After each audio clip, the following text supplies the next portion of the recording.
Hello student, मैं विक्रम मौर्य आपके सामने हमने अभी तक सेट के सभी लेक्चर दे दिए थे और रिलेशन एंड फंक्शन के 3 लेक्चर दे दिए थे। तो ये हमारा चौथा लेक्चर है रिलेशन एंड फंक्शन का।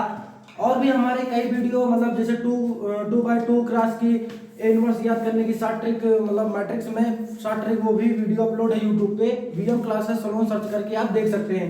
और भी हमारे टॉपिक है जैसे range of trigonometry function, range of trigonometry function and inverse function के सभी फार्मूले, इनवर्स ट्रिग्नोमेट्री फंक्शन की सभी फार्मूले इंटर वाले स्टूडेंट के लिए और भी अदर कंपटीशन के लिए, और भी हमारे maxima and minima find out करना, और भी हमारे कई टॉपिक वहां पर हैं। वहां आप जाकर के वीएम क्लासेस सलोन सर्च करके देख सकते हैं। तो आइए हम रिलेशन एंड फंक्शन के चौथे लेक्चर की बात करते हैं बिना टाइम वेस्ट किए। आप हमारे सभी लेक्चर पीछे देख लें और हमारे चैनल को लाइक कर लें, शेयर कर लें और अपने दोस्तों के बीच शेयर करना ना भूलें, जिससे उनको भी प्रॉफिट हो और आपको भी बेहतरीन समझ में आए। और बिल्कुल topic wise relation and function के सभी लेक्चर आप पीछे देख लें, तीनों लेक्चर पीछे देख लें, जिससे आपको विधवा टॉपिक समझ में आए। तो चौथा टॉपिक है हमारा।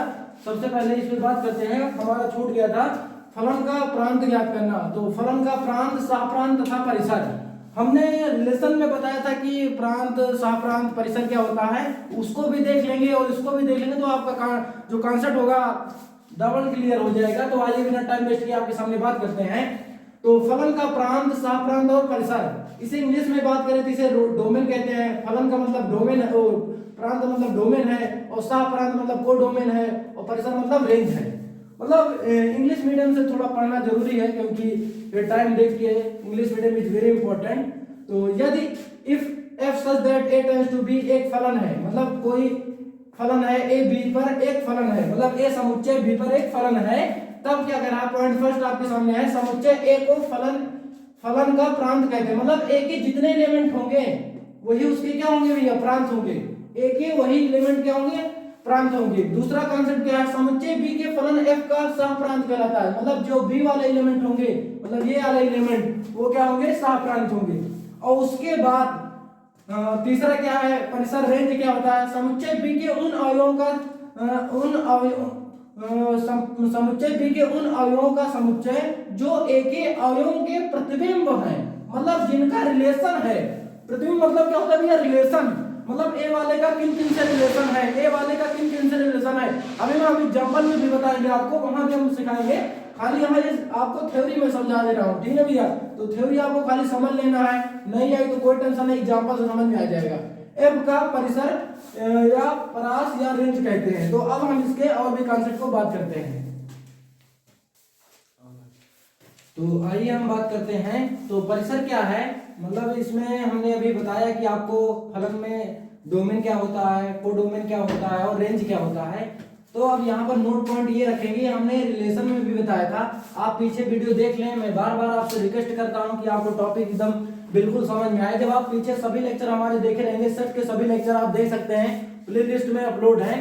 तो अब हमारा ये है, तो परिसर क्या होता है, परिसर सबसेट होता है सहप्रांत। सहप्रांत परिसर के सभी एलिमेंट किसमें आते हैं, सहप्रांत। सहप्रांत बड़ा होता है, सहप्रांत के अंतर्गत सभी आएंगे भैया।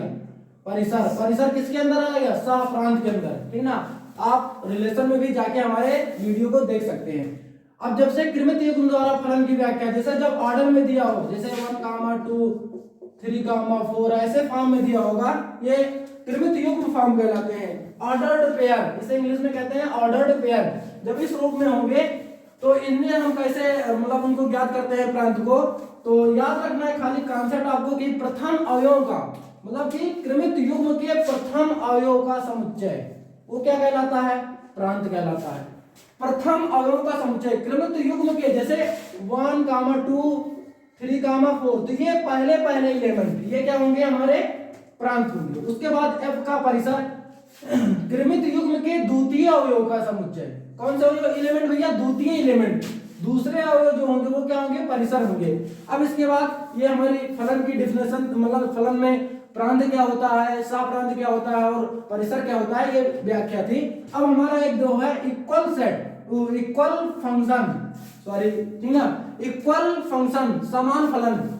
दो फलन f such that a tends to b और g such that a tends to b समान कहलाते हैं यदि और केवल यदि x किसको बिलोंग करे भैया, ए को, मतलब वो कोई एलिमेंट हो सकता है, ठीक ना, उससे कोई टेंशन नहीं लेना है।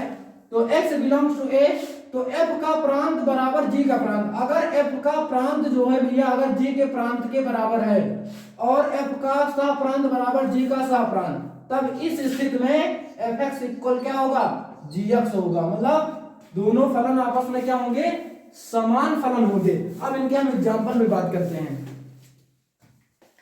तो आइए हम एग्जांपल लेकर आपको समझाते हैं कि मतलब फलन में प्रांत कैसे ज्ञात करते हैं, परिसर कैसे ज्ञात करते हैं और कब फलन होगा कब नहीं होगा। पीछे हमने इसके सभी थ्योरी को बताया है, कॉन्सेप्ट को बताया है, उसको पीछे देख लें जिससे आपको एकदम कॉन्सेप्ट क्लियर रहे। तो निम्नलिखित तो पहला एग्जांपल क्या है, निम्नलिखित संबंधों में से प्रत्येक का निरीक्षण करके कारण सहित बताइए कि वह एक फलन है अथवा नहीं। यदि फलन है तो प्रांत तथा परिसर ज्ञात कीजिए। अगर वो कंडीशन में फलन है तो उसका हमें प्रांत बताना है और परिसर बताना है। तो सबसे पहले हम जो x मतलब कि जो पहले प्रथम अवयव होंगे उसे हम a कहते हैं, जो मतलब द्वितीय एलिमेंट होंगे उनको हम क्या कहते हैं, उनके समुच्चय को b कहते हैं। तो अगर हम यहाँ से अगर हम b की बात करें, अगर यहाँ से हम a की बात करें तो a बराबर कितना हो जाएगा, a बराबर कितना हो जाएगा 2 5 8 11 14 और 17। अगर हम b की बात करने बैठेंगे तो ये आ जाएगा सिर्फ एक, कोई एलिमेंट दोबारा नहीं लिखना तो एक आ जाएगा। अगर इसका हम यहाँ पर वेन डायग्राम खींचें, मतलब रिलेशन फंक्शन के बेस में, तो ये फंक्शन इस पर कैसे डिफाइंड है, ए जो है ये ए है और ये बी है। हमारा ए में क्या कौन से एलिमेंट है, 2 5 8 11 14 और 17। इन सब का रिलेशन जो है एक से है, मतलब अलग अलग एलिमेंट का 2 का भी रिलेशन एक से है, 5 का भी रिलेशन एक से है, 8 का रिलेशन भी एक से है और 11 का रिलेशन भी एक से है और 14 का रिलेशन भी एक से है और 17 का रिलेशन भी एक से है।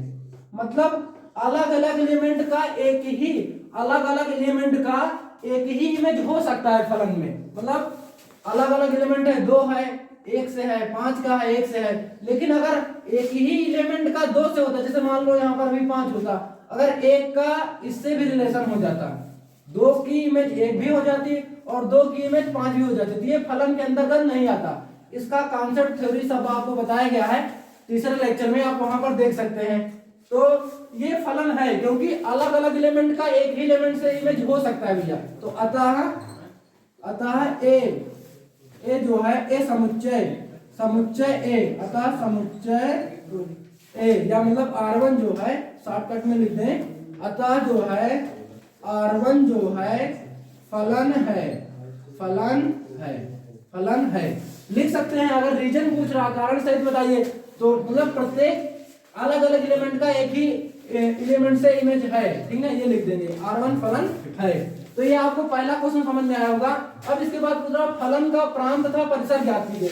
अगर फलन की प्रांत की बात करेंगे मतलब डोमेन, अगर डोमेन की इसकी बात करने बैठेंगे तो जो ए के पूरे एलिमेंट है उन्हीं को सेट में लिख दे, मतलब यही पूरा क्या है भैया, प्रांत है। डोमेन की अगर बात करेंगे तो हमारा हो जाएगा 2 5 8 11 14 और 17, ये हमारा क्या हो गया, डोमेन हो गया। अगर रेंज की बात करेंगे, परिसर की बात करेंगे, परिसर या कोडोमेन, सॉरी रेंज ना, रेंज की बात करेंगे तो परिसर मतलब रेंज इसकी क्या हो जाएगी 1, रेंज क्या हो जाएगी 1। तो ये हमारा आंसर हो गया। तो दूसरा क्वेश्चन आपके सामने लेते हैं और समझाने की कोशिश करते हैं। तो दूसरा हमारा एग्जांपल क्या है, R2 बराबर 2, 1 4, 2 6, 3 8, 4 10, 5 12, 6 और 14, 7। तो ये है। अब इसमें हमें बताना है ये पहले फलन है कि नहीं। अगर फलन है तो भैया हमें उसको प्रांत लिख देना है, परिसर लिख देना है, तो उसके कोई टेंशन नहीं। तो सबसे पहले हमें जानना कॉन्सेप्ट क्लियर होना चाहिए कि फलन है कि नहीं। तो सबसे पहले हम यहाँ से ए निकाल लें, ए की वैल्यू निकाल लें, मतलब जो प्रथम एलिमेंट का सेट होगा वो ए होगा। ए अगर की ए की बात करेंगे तो क्या हो जाएगा, 2 4 6 8 10 12 और 14 14, ठीक ना। अब उसके बाद अगर बी की बात करने बैठेंगे तो ये हो जाएगा 1 2 3। इसको ऐसे लिख देंगे तो रीजन देने में इतनी आसानी होगी, जब फिगर बनाएंगे तो एकदम क्लियर रहेगा, इसलिए मैं इसको ऐसे लिख रहा हूं, डायरेक्ट भी बना सकते थे। तो 1 2 3 4 5 6 7, ठीक ना। अब अगर हम एक की बात करें तो आशा है आपने इसका स्क्रीनशॉट ले लिया होगा, क्योंकि यहाँ पर थोड़ा सा पेजेस कम है तो हम इनको यहीं पर डायरेक्ट लिखते हैं। तो ए की अगर हम बात करेंगे, ए क्या होगा, ए और ये बी, ये ए है और ये बी है। ए क्या हो जाएगा, 2 4 6 8 और 10 और 12 और हमारा क्या हो जाएगा 14 14, ठीक ना। अब उसके बाद इधर हम लिख दें, बी में लिख लें 1 2 3 4 5 6 और 7। अब इसका अगर हम इमेज देखें तो दो ये इमेज होता है, इसे इमेज कहते हैं, मतलब बी को ही इमेज कहा जाता है ए का। तो 2 का इमेज क्या है, 1 है, 4 का इमेज क्या है, 2 है, 6 का इमेज क्या है, 3 है, 8 का इमेज क्या है, 4 है, 10 का इमेज क्या है, 5 है, और 12 का इमेज क्या है, 6 है, और 14 का इमेज क्या है, 7 है। मतलब प्रत्येक एलिमेंट का, मतलब प्रत्येक एक एलिमेंट का प्रत्येक बिग एलिमेंट से रिलेशन है, किसी एक एलिमेंट का डबल से नहीं है। तो मतलब ये भी क्या भैया हमारा है, फलन है। तो अतः जो है, तो हेंस R2 जो है फलन है, फलन है, R2 फलन है ये।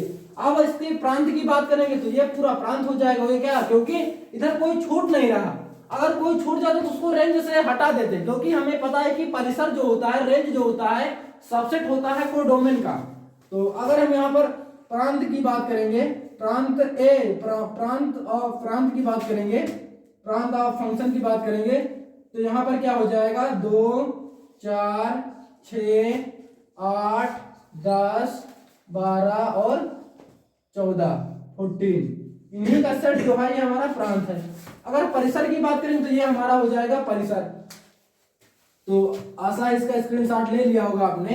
तो अगर हम इसके परिसर की बात करेंगे, परिसर की बात करेंगे, रेंज की बात करेंगे, रेंज ऑफ एफ की बात करेंगे, तो ये कितना हो जाएगा 1 2 3, मतलब 7, 1 2 3 4 5 6 और 7। तो ये हमारा, इधर अगर कोई एलिमेंट छूट जाता, उसका इमेज ही ना बनता है ए वाले से, तो उसको छोड़ देते भैया, वो रेंज में नहीं आएगा।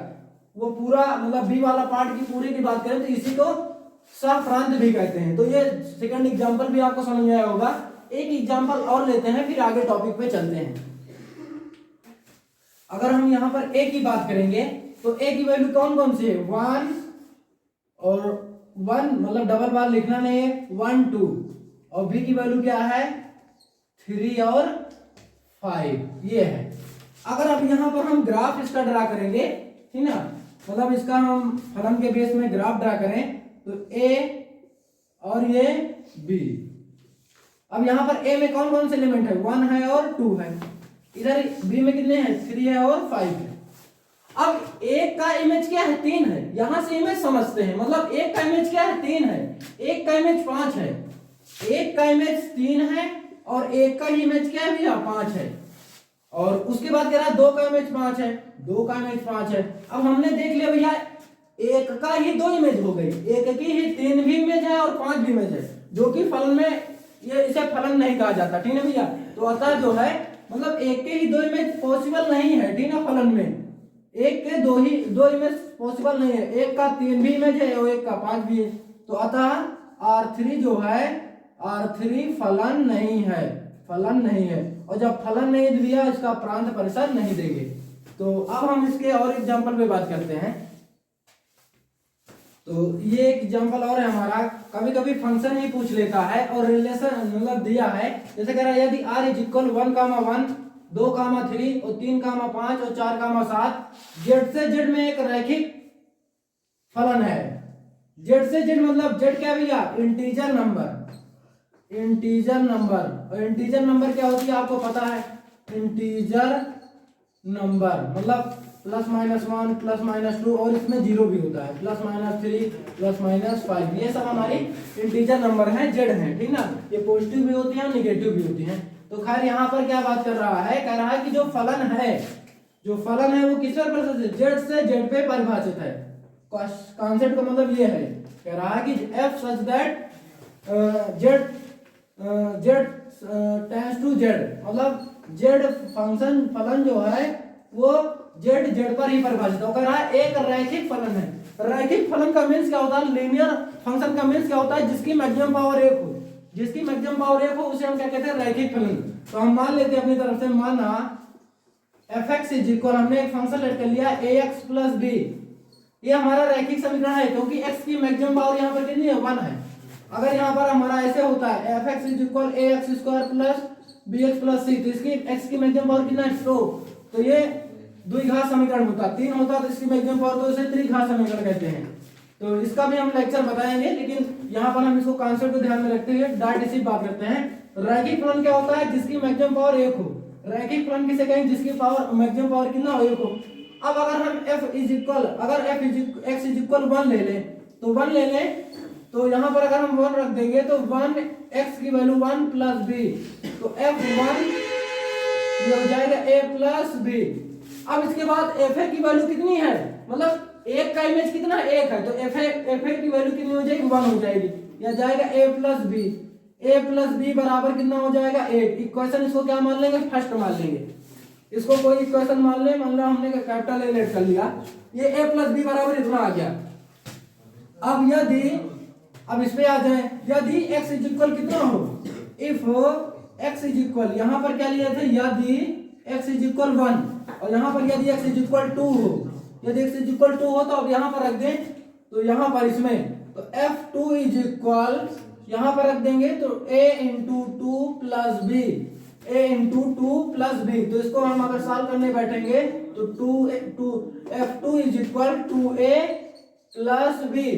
अगर अब यहाँ पर f2 की इमेज देखें, मतलब f2 का मतलब इमेज है, f2 की इमेज क्या है यहाँ पर, अगर f2 की इमेज 3 है, ये हमारी इमेज है, अगर 3 लेते तो 3 की इमेज 5 होती, 4 लेते तो 7 होती, तो आपको कॉन्सेप्ट समझ में आया होगा। अगर यहाँ 2 की इमेज की बात करें तो 3 है, तो यहाँ पर ये 3 हो जाएगा, 2a प्लस बी, तो 2a plus b is equal 3। इसको इक्वेशन क्या मान लेंगे, सेकंड में मान लेंगे। अब इसको और इसको दोनों को सॉल्व करके a b की वैल्यू लाएंगे और इसको यहाँ पर पुट कर देंगे, तो यहीं पर हमारा क्या हो जाएगा, आंसर हो जाएगा, वो हमारा फलन हो जाएगा। अब इसके नीचे हम इसको लिख लेते हैं, तो आपने इसका स्क्रीनशॉट ले लिया होगा। अब हम बात करेंगे कि जैसे हमारा क्या है, पहला इक्वेशन क्या है, पहला क्या है, a plus b is equal 1 है, ये इक्वेशन फर्स्ट है। सेकंड क्या है, 2a plus b is equal 3 है, इक्वेशन क्या है, सेकंड है। अगर हम दोनों को सॉल्व करें, ठीक ना, हम देखें b का कोएफिशिएंट इक्वल है, एलिमिनेशन मेथड से सॉल्व कर रहे हैं, ठीक ना, तो इनको हम आपस में घटा दें, ठीक ना, सब्ट्रैक्टिंग, ठीक ना, या घटाने पर लिख सकते हैं, घटाने पर, तो घटाते हैं तो चिन्ह चेंज हो जाता है, जैसे यहाँ प्लस है तो यहाँ माइनस लगा देंगे, यहाँ प्लस है तो माइनस, यहाँ पर प्लस है तो माइनस, कोई सा नहीं होता तो प्लस होता है, ठीक ना, एकदम कॉन्सेप्ट इसको हमेशा याद रखें। और जैसे ये साइन लगाते हैं ये खत्म हो जाता है, यानी मतलब यहाँ माइनस लग गया तो अब इसके आगे माइनस है, -2a, यहाँ माइनस बी है, तो ये माइनस का या प्लस का कैंसिल हो जाएगा, -2a से a घटा देंगे, कितना आ जाएगा, a आ जाएगा, वो भी माइनस का, इससे घटा देंगे माइनस का 2 आ जाएगा, माइनस से माइनस कट जाएगा, a इज इक्वल कितना आ जाएगा, 2 आ जाएगा। अब a की वैल्यू किसी इक्वेशन में पुट कर दें, a की वैल्यू फर्स्ट इक्वेशन में पुट कर दें या सेकंड इक्वेशन में, तो हम a की वैल्यू फर्स्ट इक्वेशन में पुट कर दे रहे हैं, ठीक ना, a का मान समीकरण 1 में रखने पर। तो आशा है आपको एकदम विधिवत कॉन्सेप्ट समझ में आ रहा होगा और इंटरेस्ट भी आपको आ रहा होगा मेरे टॉपिक में। तो अगर इंटरेस्ट आ रहा है तो आप कमेंट बॉक्स में जरूर हमें बताएं, जिससे हम आपको बेहतर तरीके से समझाने की कोशिश कर सकें। तो अब a की वैल्यू 2 है, तो अब यहाँ पर पुट कर दें a का मान समीकरण इसमें रखने पर, 1 में रखने पर, 1 में रखने पर अब एक इक्वेशन क्या है, a plus b is equal 1। अब यहाँ पर a की वैल्यू कितना है, 2 है, तो यहाँ पर पुट कर दें 2, ठीक है, तो ये 2 हो जाएगा, प्लस b इज इक्वल 1, तो b इज इक्वल, ये प्लस में है, बराबर उधर जाएगा तो साइन चेंज हो जाएगा, तो प्लस में तो माइनस में हो जाएगा, माइनस में तो प्लस में हो जाएगा, गुणा में तो भाग में हो जाएगा, कॉन्सेप्ट याद रखना है, ठीक है। तो b इज इक्वल क्या हो जाएगा, -1। तो a की वैल्यू पता चल गई हमें, b की वैल्यू, ये वैल्यू उठाएं और कहां पर पुट कर दें, a में, a एंड b का मान किस में रखने पर, समीकरण 1 में, तो वही हमारा आंसर हो जाएगा। तो इस a और b का मान किस में रख दे भैया, a इक्वेशन में, कैपिटल A में, ठीक ना। तो आशा है आपको एकदम कॉन्सेप्ट समझ में आ रहा होगा। अब a तथा b का मान समीकरण ए में रखने पर, तो हमारा फंक्शन क्या आ जाएगा, एफ एक्स इज इक्वल ए की वैल्यू कितना है 2x और बी की वैल्यू क्या है -1 तो -1। ये हमारा आंसर हो जाएगा, ये हमारा फलन हो जाएगा। तो आशा है आपको मतलब हमारे चौथे लेक्चर में आपको फंक्शन के सभी कॉन्सेप्ट समझ में आए होंगे। अगर आपको हमारे सभी कॉन्सेप्ट समझ में आ रहे हैं तो अपने दोस्तों को भी शेयर करना ना भूलें और कमेंट्स बॉक्स में जरूर बताएं कि मतलब इसमें आपको कॉन्सेप्ट समझ में आ रहा है या नहीं आ रहा। तो आप इतना पढ़ते रहिए, इसके बाद लेक्चर 5वें लेक्चर में मिलेंगे और भी इसके कॉन्सेप्ट को बताएंगे बेहतर तरीके से। जय हिंद।